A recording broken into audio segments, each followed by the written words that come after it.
अस्सलाम वालेकुम। आप सब कैसे हैं? उम्मीद करती हूँ आप खैरियत से होंगे और दुआ गो हूँ आप जहाँ भी रहें अल्लाह पाक आप सबको अपने हिफ्ज़ व अमान में रखें। तो अब करते हैं जी आज के वीलॉग का आगाज़। आज हम कहाँ जा रहे हैं तो बताती चलूँ। जो नए देखने वाले हैं, हम इस वक्त बिमा फैमिली बिमा अहलो अयाल अपने बच्चों के साथ मौजूद हैं जी तुर्की में। तुर्की का सिटी है फेथिये, उसमें मौजूद हैं। यहाँ से करीबी है आज एक जगह जहाँ हम जा रहे हैं, बहुत ही खूबसूरत वादी है। इसके मुतल्लिक मैंने जितना भी जाना है पढ़ा है तो मुझे बहुत ही अच्छा लगा, तो सोचा क्यों ना हम यहाँ का रुख करें। तो आज है जी हमारा यहाँ पे छठा दिन और हम बहुत इंजॉय कर रहे हैं, नाश्ता करते हैं। तो उसके बाद हम प्लान करते हैं कि हमने कहाँ जाना है। प्लान तो हम रात से करके सो रहे होते हैं, लेकिन ये होता है कि उसके बाद क्या करना है क्या करना है, यानी कि हमने पूरा अच्छी तरह से अपने आप को फिक्स किया हुआ है कि कोई भी टाइम जो है वो हमारा यहाँ पे बिल्कुल भी ज़ाया ना हो।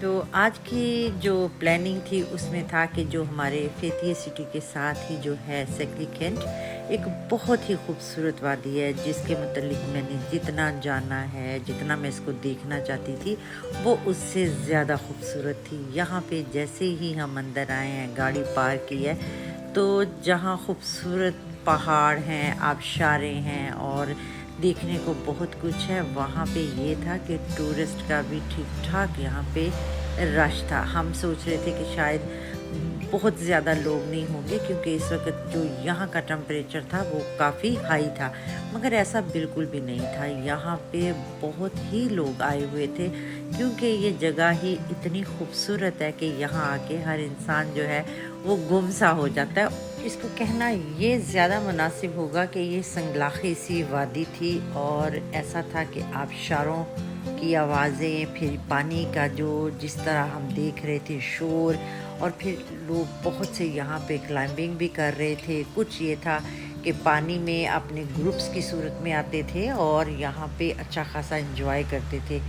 तो यहाँ पे तैराक भी मौजूद थे, यानी कि यहाँ पे हर वो चीज़ थी जो आप सोच सकते थे। तो यहाँ पे बहुत से लोग जो थे वो खाना खा रहे थे और ख़ास तौर पे इस तरफ एक तरफ पानी का जैसे बह रहा था। कुछ लोग जो थे उन्होंने अपने पाँव वहाँ पे रखे हुए थे, यानी वो साइड्स पे उनकी जो चेयर्स थी या सोफ़े इतने आरामदेह बनाए हुए थे कि आप आराम से वहाँ बैठें।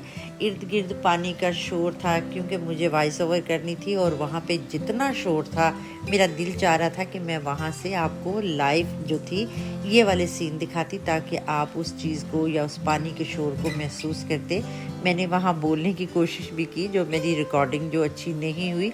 अगर मैं आपको ओरिजिनल रिकॉर्डिंग ही यहाँ पे वो डालती तो आपको मेरी किसी बात की समझ नहीं आनी थी, यानी पानी का इर्द गिर्द इतना शोर था। तो हम लोगों ने सोचा कि यहाँ पे जो इस वक्त आप देख रहे हैं यहाँ बैठ के हम लंच करते हैं, और ये चीज़ इतनी खूबसूरत थी कि हमने उन्हें ऑर्डर दे दिया और उसके बाद अपनी पसंद की जगह थी वो ढूंढ रहे थे कि कहाँ पे बैठें।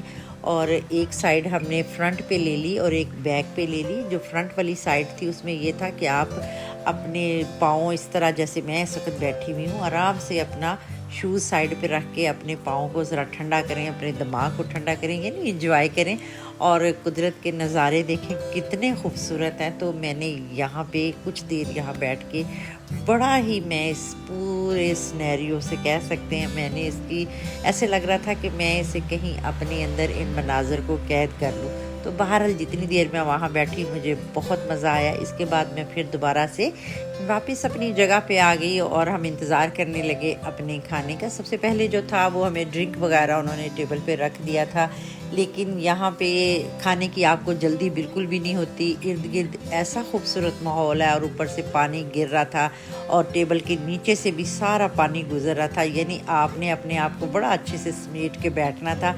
खाना भी आप सर्व हो रहा था और आप खाना एंजॉय कर रहे थे, साथ साथ उन पानी की आवाज़ ऊपर से जैसे झरनों की आवाज़ें होती हैं, आबशारें होती हैं। तो बड़ा ही खूबसूरत मंज़र था और यहाँ पे जो खाना था वो भी इंतहाई टेस्टी था। लेकिन इसके साथ साथ ये था कि इनकी सारों की यहाँ जो भी रेस्टोरेंट इस वक्त हम विज़िट कर रहे हैं उनकी प्राइसेस बहुत हाई हैं। और मैं इंशाल्लाह एक व्लॉग पूरा बनाऊंगी जिसमें आपको मैं ये खाने का, जो हमने वहाँ पे खाने खाए हैं उनका अलग से एक व्लॉग बनाऊंगी, जिसमें आप देखेंगे कि यहाँ पे खाना एक तो किस तरह प्रेजेंट किया जाता है, किस तरह तुर्की में रहते हुए, और फिर ये है कि इस सिटी में ख़ास तौर पे जो खाना है वो क्यों इतना कॉस्टली है। इसलिए कि मेरे ख्याल में तो ये है कि यहाँ पे जो टूरिस्ट एरिया है होता है, वहाँ पे हमेशा से आप जानते हैं कि प्राइसेस जो होती हैं हमेशा ही आपको होती हैं। तो ख़ास तौर पे जो टूरिस्ट एरिया, उसमें इन सारे जितने भी हमने इस वक्त तक रेस्टोरेंट विज़िट किए हैं उनकी प्राइसेस बहुत हाई हैं। इसके बाद जी हम आगे हमने सोचा कि ये हमने खाना शाना तो खा लिया, अब हम आगे निकलते हैं।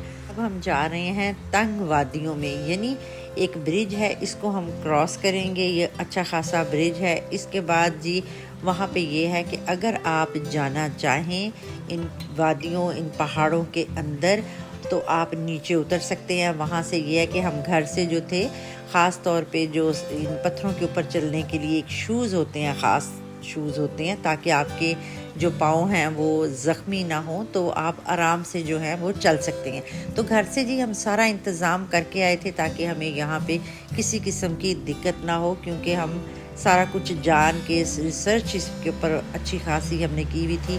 हम उस लिहाज से तैयारी करके आए थे कि हम यहाँ पे सारा जो भी इनके अंदर वादियाँ हैं या जिस तरह का ये आप देख रहे हैं सामने, इसके अंदर जाएंगे। तो ये देखें ब्रिज अच्छा खासा लंबा था। इसके बाद ब्रिज क्रॉस जैसे किया तो हमने अपने बैग वगैरह जो हैं वो वहाँ पे रखे हैं ताकि हम जो हैं अब आगे जा सकें।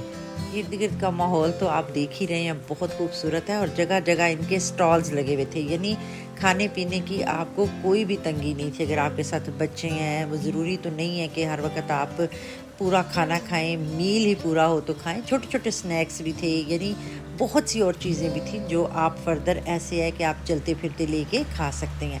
तो बहरहाल जी हमने अपने बैग वगैरह रखे हैं यहाँ पे, और अब ये था कि हमने इस पानी के अंदर जो आप देख रहे हैं इसके अंदर हमने उतरना था। कुछ तो ये था कि डर तो हमें बिल्कुल भी नहीं था, और हम लोगों ने अपने शूज़ जो है ये पहन लिए हैं, तैयारी पूरी कर लिया। और अब देखते हैं कि अंदर जाके हमारी कितनी चीखें निकलती हैं, कि क्योंकि जो लग रहा था वो यही था कि यहाँ इन पत्थरों से ऐसे क्रॉस करके चलना जो है वो आसान किसी सूरत नहीं होता। अगर आप किसी और को देख रहे होते हैं तो आपको महसूस नहीं होता, लेकिन आप जब खुद उसमें उतरते हैं तो फिर आपको पता चलता है। वो पंजाबी में क्या कहते हैं कि किस पाविक दिए। ये देखिए जी बच्चे कहाँ रुकने वाले थे, जैसे ही हम आगे गए हैं तो छोटी बच्चियों ने कहा है कि हम क्यों पीछे रहेंगे। उनके भी शूज़ हमने लिए हुए थे, उन्होंने भी पहने हैं, तो वो भी चल पड़ी हैं। अभी हमें चले मेरा ख्याल है 5 मिनट भी नहीं हुए तो मुझे ऐसे लग रहा था कि पाँव मेरे शल हो गए, और पानी इतना ठंडा था कि मैं बता नहीं सकती कि पानी की नोयत क्या थी। मुझे लग रहा था कि शायद नेक्स्ट जो स्टेप है वो मैं ले ही ना सकूं।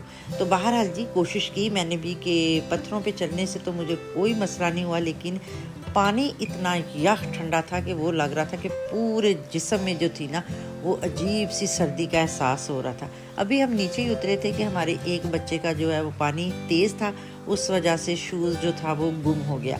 अब हम क्या करें, तो वहाँ आपको पता है जब आप पूरी टीम जा रही होती है या पूरा ख़ानदान जा रहा होता है तो एक की वजह से फिर एक बंदे को, 2 बंदे को कुर्बानी देनी पड़ती है। तो फिर हम वापस आए वहाँ से, क्योंकि अब एक शूज़ खो चुका था और बच्चा जो था वो चलने से कासिर था, क्योंकि नीचे छोटे भी पत्थर आप जैसे देख रहे हैं उस तरह के भी थे, और कुछ पत्थर जो थे वो नोकीले भी थे। ज़्यादा पत्थर तो इसमें ये था कि गोल से थे, लेकिन ये जो भी इस तरह के पत्थर थे उस पर जैसे ही आप पाँव रखते थे काई इतनी उसके ऊपर थी कि आपका पाँव फ़ौरन स्लिप हो जाता था।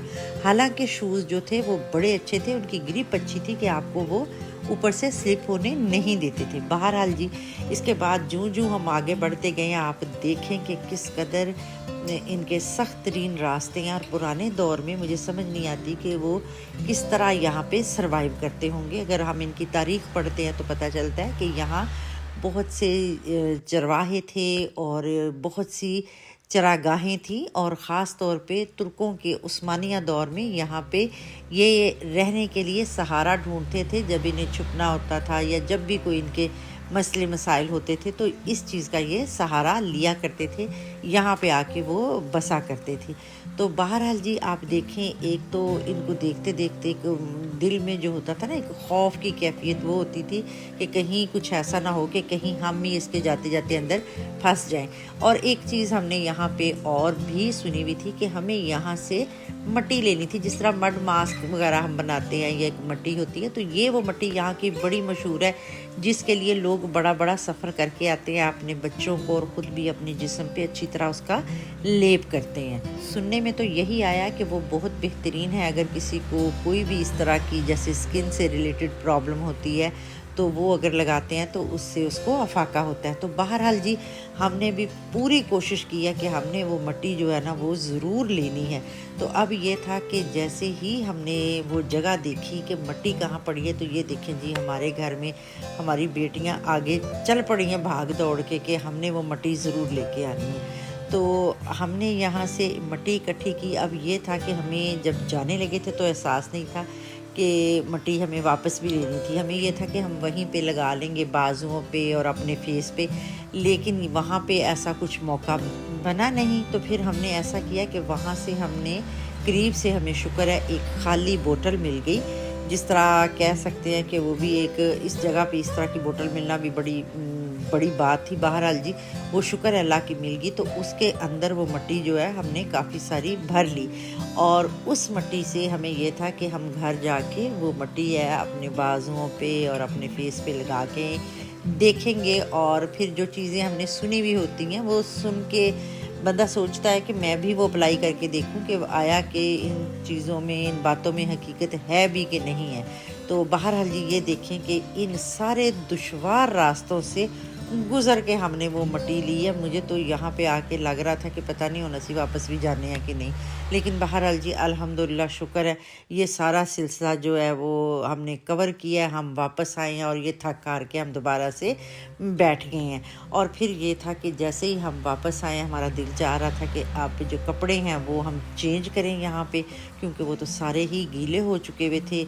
तो कपड़े चेंज हमने किए हैं। उसके बाद जी यहाँ पे आप देख रहे हैं गुज़ले में और गरम गरम कहवा, जो तुर्किश कहवा होता है, इसे चाय भी कह सकते हैं। ये तो हमें पाकिस्तानियों को ख़ास तौर पे देख के इस कहवे को वो चाय ही कहते हैं और कहते हैं कि ये देखें जी चाय बन गई है, पी लें। ये हमने जी वहाँ पे थोड़ा बहुत जो है वो खाना खाया, चाय पी है। इसके बाद जी अब हमने यहाँ से लगा दी है दौड़, क्योंकि ये रास्ता भी लंबा था और अब ये है कि इस वक्त अच्छी खासी शाम जो है वो हो रही थी। अब आप देख रहे हैं थोड़ी बहुत रोशनी है, लेकिन जैसे ही हमने यहाँ से पूरा घंटा सवा घंटा हमें जो है फेतिया सिटी तक लगेगा तो अच्छा खासा अंधेरा हो जाता है। और फिर जिस जगह हम रह रहे हैं आपको मैंने दिखा चुकी हूँ कि जिस तरह हम वो पहाड़ी एरिए में रहते हैं, जाते तक रात हो चुकी होती है और फिर वो 11:30 से 12 के दौरान वो अच्छा खासा जो है वो एक खौफनाक मंजर सा बन जाता है और ड्राइव करनी भी वहाँ पे मुश्किल हो जाती है। तो इस वक्त जी हम फेतिया सिटी में आ गए हैं और एक रेस्टोरेंट हमने ढूंढा जो कि बहुत ही खूबसूरत था, सी साइड पे था। आप देखेंगे यहाँ पे रोशनी कम है क्योंकि शाम का वक्त है और ये सारा ही जो था वो बिल्कुल उसके कॉर्नर में था। तो लाइटें आप देख रहे हैं जिस किस्म की हैं, बरकी कुमकुमे से लगे हुए थे, बहुत ही खूबसूरत मंजर था। लेकिन ये है कि अगर आप वहाँ खुद मौजूद होते हैं तो ये है कि आपका महसूस करने का जो तरीका होता है वो डिफरेंट होता है। जिस हद तक मैं आपको बता सकती हूँ, मेरी पूरी कोशिश होती है कि उस हद तक मैं आपको बताऊँ ताकि आप भी महसूस करें कि आप हमारे साथ हैं। तो यहाँ से जैसे ही हमने खाना खाया तो दिल था कि फ़ौरन जो है हम घर पहुँच जाएं। तो बहरहाल जी घर जाते जाते भी हमें यहाँ से थोड़ी देर लगती है, जैसे कि आपको बता चुकी हूँ घर हमारा कोहमालिया पे है। तो उम्मीद करती हूँ आज का व्लॉग आपको पसंद आया होगा। अपने प्यारों का रखिए हमेशा की तरह ख्याल। मिलते हैं आपको जल्द ही नेक्स्ट व्लॉग में। अगर अभी तक आपने सब्सक्राइब नहीं किया तो हमारे चैनल को आज ही सब्सक्राइब करिए।